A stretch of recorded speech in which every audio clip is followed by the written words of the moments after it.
दीन का बुनियादी उसूल। पिछले दिनों एक डेंटिस्ट से उनके तजुर्बात के बारे में गुफ्तगू हुई। उन्होंने एक बड़ी दिलचस्प बात यह बताई कि उनके पास बहुत से लोग दांतों की बीमारियां लेकर आते हैं, हालांकि वो सारी उम्र बाकायदगी से टूथब्रश करते रहे होते हैं।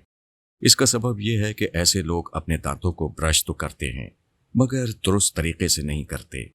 वो ब्रश करने का मतलब ये समझते हैं कि दांतों पर तेजी से ब्रश फेर दिया जाए। चंद सेकंड ब्रश को दांतों से रगड़ने के बाद वो कुल्ली करते हैं। टूथपेस्ट की खुशबू से फ्रेश महसूस करके मुतमईन हो जाते हैं, हालांकि उनके दांत और खासकर ताड़ें बिल्कुल भी साफ नहीं हो पाती। फिर उन्होंने ब्रश करने का दुरुस्त तरीका बताया कि मुंह में ऊपर नीचे के दांतों के 16 हिस्से होते हैं। हर हिस्से के दांतों की साख्त जुदा होती है। इसी साख्त के मुताबिक ब्रश को आगे पीछे, दाएं बाएं या ऊपर नीचे हरकत देना चाहिए। इस बात को समझाते हुए उन्होंने बताया कि ऊपर और नीचे के दांतों में दाढ़ों के दाएं बाएं 4 हिस्से हैं। हर तरफ की दाढ़ों की 3 सतहें होती हैं।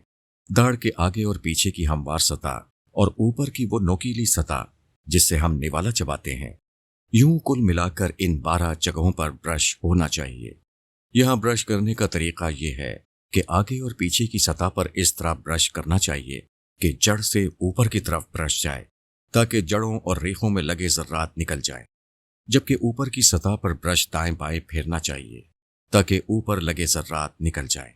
इसके बाद दांतों का वो अगला हिस्सा होता है जो हंसी आने पर नुमायां हो जाता है। इसमें ऊपर नीचे और आगे पीछे मिलाकर कुल 4 सतहें हैं। इन पर ब्रश करने का तरीका यह है कि लंबा ब्रश करके जड़ से किनारे तक ब्रश फेरा जाए।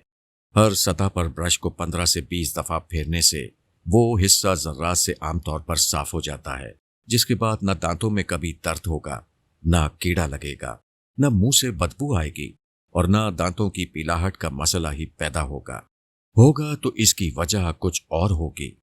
दांतों की सफाई का ना होना इसकी वजह नहीं बन सकेगा। डेंटिस्ट के इस तफसीली तज्जिये को सुनकर मुझे एहसास हुआ ये कितना बड़ा धोखा होता है कि इंसान बज़ाहिर एक काम करता है मगर दुरुस्त तरीके से ना किया जाए तो वो काम मतलूबा नताइज पैदा नहीं करता। यही मामला दीनी अहकाम का है। दीनी अहकाम में बुनियादी उसूल ये है कि जो कहा जाए वो किया जाए, और दूसरे ये कि जैसे कहा जाए वैसे ही और उतना ही काम किया जाए। तब्दीली या इजाफे का मतलब खुद को धोखा देना है। ये मामला खासकर ईमानियात और इबादात में बहुत अहम है। मिसाल के तौर पर दीन में 5 ईमानियात दिए गए हैं, तो इनसे आगे बढ़कर ईमानियात की फहरिस्त में इजाफा करना क़यामत के दिन अल्लाह की गिरफ्त का सबब बन जाएगा।